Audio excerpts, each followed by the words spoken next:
사무엘하 3장 1에서 19절 말씀입니다. 3장. 사울의 집과 다윗의 집 사이에 전쟁이 오래매 다윗은 점점 강하여 가고 사울의 집은 점점 약하여 가니라. 다윗이 헤브론에서 아들들을 낳았으되 맏아들은 암논이라. 이스라엘 여인 아히노암의 소생이요 둘째는 길르압이라. 갈멜 사람 나발의 아내였던 아비가일의 소생이요 셋째는 압살롬이라. 그술왕 달메의 딸 마아가의 아들이요 넷째는 아도니아라. 학깃의 아들이요 다섯째는 스바랴라. 아비달의 아들이요 여섯째는 이드르암이라. 다윗의 아내 에글라의 소생이니 이들은 다윗이 헤브론에서 낳은 자들이더라. 사랑하는 형제 여러분, 5월 3일 화요일 새벽 묵상에 오신 것을 환영합니다. 이 장에서 다윗은 유다 지파의 왕으로 즉위했고 사울의 아들 이스보셋은 아브넬에 의해 옹립되어서 나머지 이스라엘 지파의 왕으로 즉위해서 마하나임에서 다스렸습니다. 마하나임은 요단 동쪽입니다. 그리고 아브넬이 유다를 넘볼 야망으로 기브온 못에 넘어와서 요압에게 12대 12로 결투를 제안했고 그 결과 격전을 벌인 끝에 아사헬이 아브넬에 의해서 죽임을 당했습니다. 그리고 승리는 요압의 승리였고요. 자, 그 후 다윗의 집은 점점 흥왕하는 반면에 사울의 집은 점점 몰락의 길을 걷고 있음을 보여주고 있습니다. 하나님께서 다윗을 이기게 하시는 것이죠. 다윗이 헤브론에 거주하는 7년 동안에 아내들에게서 6명의 아들들을 낳았다는 사실은 다윗의 세력이 왕성해감을 단적으로 보여주는 것입니다. 당시에는 왕이 세력 안정성을 위한 정략 결혼 등으로 많은 아내를 거느리는 것이 보편화된 현상이었는데요. 그렇다고 해서 일부 다처제를 성경이 제시한 적은 없습니다. 결코 성경적이지 않은 결혼이고 그러기에 훗날 다윗은 이 일로 인해서 엄청난 가정적 불화와 고통을 겪게 됩니다. 그것은 이미 야곱 가정의 사례에서도 이미 창세기에서 충분히 볼 수 있는 현상이었죠. 아무튼 본문의 초점은 다윗이 흥왕하고 있음을 보여주는 의미이고요. 다윗의 흥왕은 이스보셋의 무능함도 영향이 있었겠고 해서 다윗이 장차 온 이스라엘의 왕이 될 것을 내다본 추종자들이 점차 늘었기 때문입니다.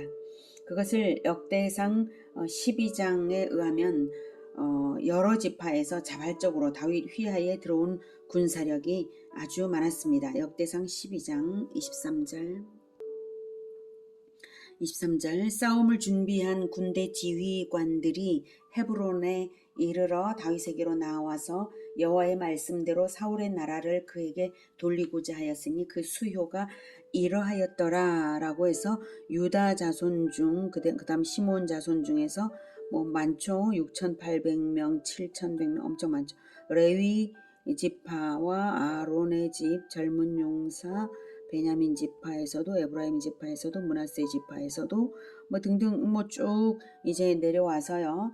38절에 보면 이 모든 군사가 전열을 갖추고 다 성심으로 헤브론에 이르러 다윗을 온 이스라엘 왕으로 삼고자 하고 또 이스라엘의 남은 자도 다 한 마음으로 다윗을 왕으로 삼고자 하였다는 것을 이렇게 기록을 해두고 있습니다.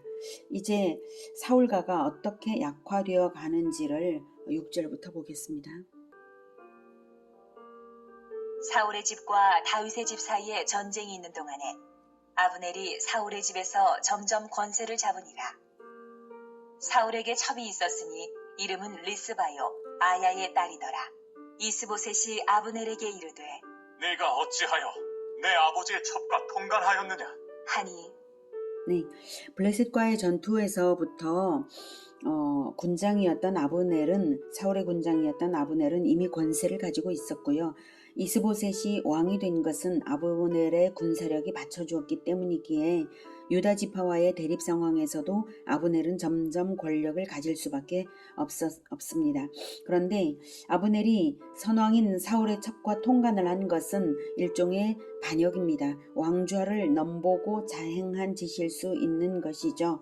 그래서 이스보셋은 문책한 것인데요. 아브넬의 반응이 사뭇 도도합니다. 8절. 아브넬이 이스보셋의 말을 매우 분하게 여겨 이르되 내가 유다의 계머리냐? 내가 오늘 당신의 아버지 사울의 집과 그의 형제와 그의 친구에게 은혜를 베풀어 당신을 다윗의 손에 내주지 아니하였거늘 당신이 오늘 이 여인에게 관한 허물을 내게 돌리는도다. 여호와께서 다윗에게 맹세하신 대로 내가 이루게 하지 아니하면 하나님이 아브넬에게 벌 위에 벌을 내리심이 마땅하니라. 그 맹세는 곧 이 나라를 사울의 집에서 다윗에게 옮겨서 그의 왕위를 단에서 부엘세바까지 이스라엘과 유다에 세우리라 하신 것이니라. 하매 이스보셋이 아브넬을 두려워하여 감히 한마디도 대답하지 못하니라. 단에서부터 부엘세바까지라는 것은 이스라엘의 그 영토가 맨 북쪽이 단이고 맨 남쪽이 부엘세바이기 때문에 이스라엘 전체의 영토를 의미하는 말로 관용어로 쓰이는 표현입니다. 아브넬은 이미 왕보다 강한 힘을 가지고 있었기에 아무도 아브넬의 말을 제지하지 않았습니다. 이런 교만한 말을 하는데도요. 자, 이에 이스보셋은 너무 놀라서 한마디도 더 하지 못한 것입니다. 한편 아브넬이 말하는 여호와의 맹세는 직접적으로는 없는 것입니다. 다만 사울이 하나님께 버림을 받았고 다윗이 사무엘에 의해 기름 부음을 받은 사실을 백성들이 알고 있었기에 백성들이 하나님의 마음을 추측하여 말한 것을 아브넬이 인용한 것으로 봅니다. 아무튼 이 말로써 아브넬은 자신이 이스보셋을 옹립한 것이 하나님 앞에 정당성이 없는 것이고 이스보셋의 왕권 역시 정통성이 없는 것임을 자인한 것입니다. 이스보셋 역시 그 말에 한마디도 대답을 하지 못함으로써 자신의 정통성 없음을 자인한 셈이고요. 아브넬이 이렇게 과한 반응을 하는 이유는 자신의 간통 행위를 지적받아서 기분 나빠서만은 아닙니다. 이미 이스보셋의 통치 무능이 드러났기에 백성들의 마음은 다윗에게로 넘어갔으니 이제 자기가 이스보셋을 보조하는 것으로는 함께 이스보셋과 함께 몰락의 길을 가게 될 것을 알기에 이제는 다윗에게로 협력하여서 살 길을 찾으려는 속셈이 있었던 것입니다. 과잉 반응을 보이면서 분노하는 것은 이스보셋이 자기의 은혜를 모르고 작은 허물을 가지고 자기를 책망하니 자기가 다윗 편을 들어도 이스보셋이 스스로 초래한 일이라고 말하는 것이죠. 명분 아닌 명분을 잡아서 휘하의 사람들을 거느리고 다윗에게로 넘어가기 위해 한 말입니다. 12절. 아브넬이 자기를 대신하여 전령들을 다윗에게 보내어 이르되 이 땅이 누구의 것이니까? 또 이르되 당신은 나와 더불어 언약을 맺사이다.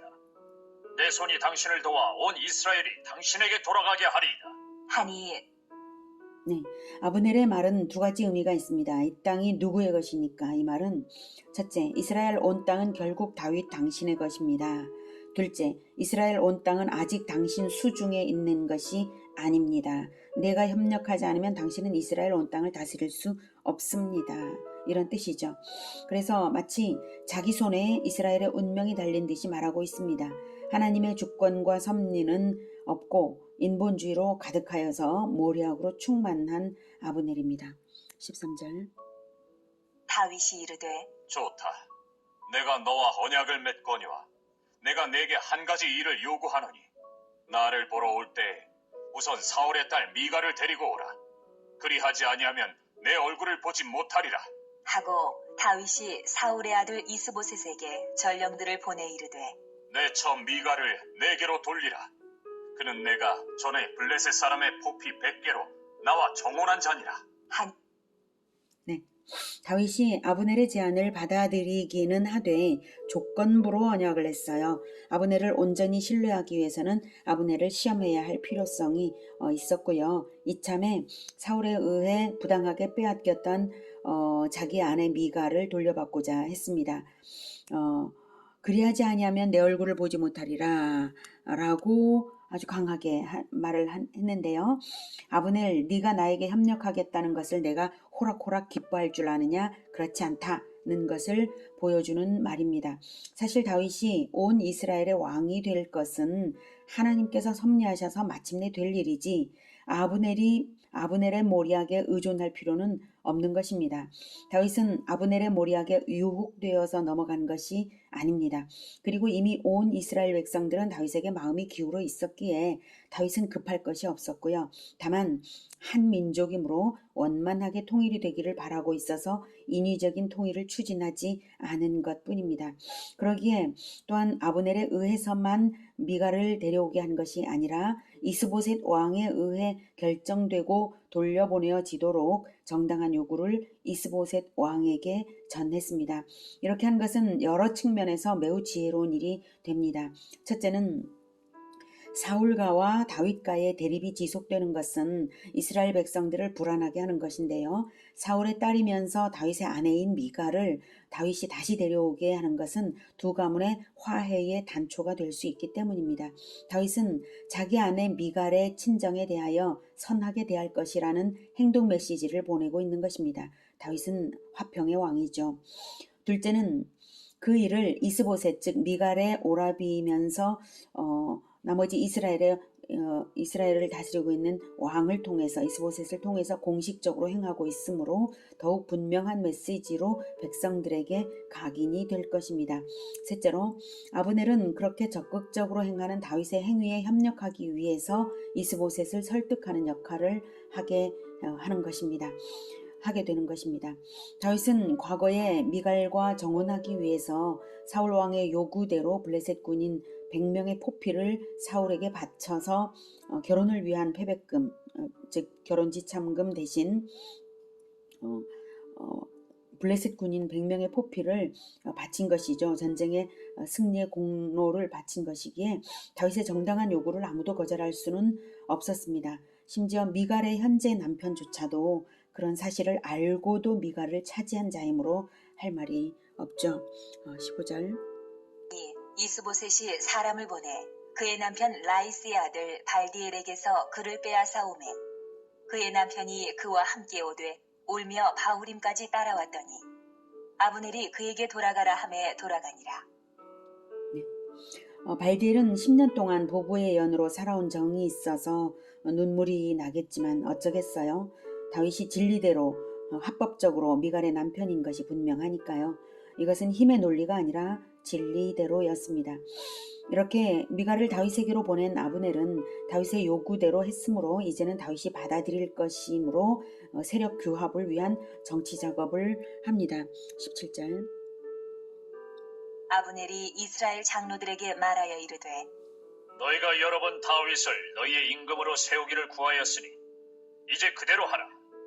여호와께서 이미 다윗에 대하여 말씀하시기를 내가 내 종 다윗의 손으로 내 백성 이스라엘을 구원하여 블레셋 사람의 손과 모든 대적의 손에서 벗어나게 하리라 하셨음이니라.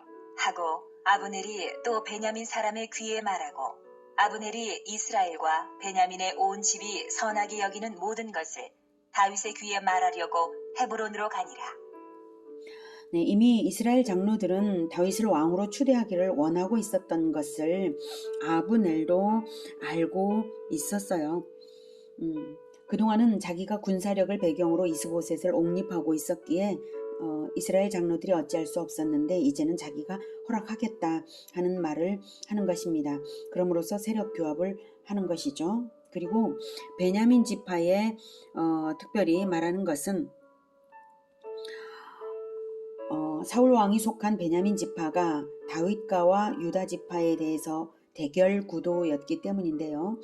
베냐민 지파는 그러나 이스보셋이 요단강을 건너 동쪽으로 넘어가서 마하나임을 수도로 삼았기 때문에 블레셋의 침략으로부터의 불안이 여전히 있는 상태에서 무책임한 이스보셋보다는 다윗에게 마음이 기울고 있던 터였습니다. 그런 터에 아브넬의 말에 순조롭게 설득이 된 것이죠. 이미 민심은 그러했는데요. 아브넬은 그 민심을 하나로 모으는 역할을 한 것이고 그래서 이제 다윗과 협상하기 위해 헤브론으로 갑니다. 이 공로를 들고 가면 다윗에게 환대를 받고 다윗의 군대 장관이 될 수 있을지도 모른다는 기대감에 가득했을 것입니다. 오늘은 하나님의 주권을 높이는 다윗이 진리의 근거에서 정당성과 화평과 선한 지혜로 정치하는 것을 보았습니다. 그러한 다윗의 지혜와 아브넬의 인본주의적 모략과 탐심이 대조되는데요. 인간적 모략이 아무리 그럴듯해 보여도 하나님께서 주관하시고 인도하시는 대로 되는 것이지 인간의 모략에 의해 하나님 나라의 역사가 좌우되는 것이 아닙니다. 오히려 인간의 모략을 하나님은 사용하시고 그것을 통해서도 섭리하시면서 하나님의 뜻을 이루어 나가십니다. 오직 하나님의 주권적 인도하심에 마음을 기울이며 하나님과 동행됨으로써 진정한 지혜와 진리로서 승리하는 우리 모두가 되기를 기원합니다. 기도하겠습니다. 하나님은 진리의 하나님이시고 지혜로운 지혜의 하나님이십니다. 그래서 진리대로 그리고 하나님의 지혜대로 할 때 하나님께서 늘 우리를 보호하시고 도우시고 흥왕하게 하실 줄 믿습니다. 하나님, 우리가 인간의 모략에 유혹되어 넘어가지 않도록 주님 도와주시옵소서. 우리가 오직 하나님의 주권을 최우선으로 높이고 하나님께서 뜻하시는 것이 이루어지기를 겸손히 기다리며 화평하게 지혜로 행하도록 늘 성령으로 충만케 하여 주시옵소서. 우리가 그렇게 하겠습니다. 하나님의 주권을 가장 높이고 하나님의 백성들의 화평을 귀히 여기며 그리고 진리와 공의와 지혜대로 행하겠습니다. 주님 우리를 도와주시옵소서. 예수님의 이름으로 기도드립니다. 아멘. 이어지는 시간은 개인 기도 시간입니다.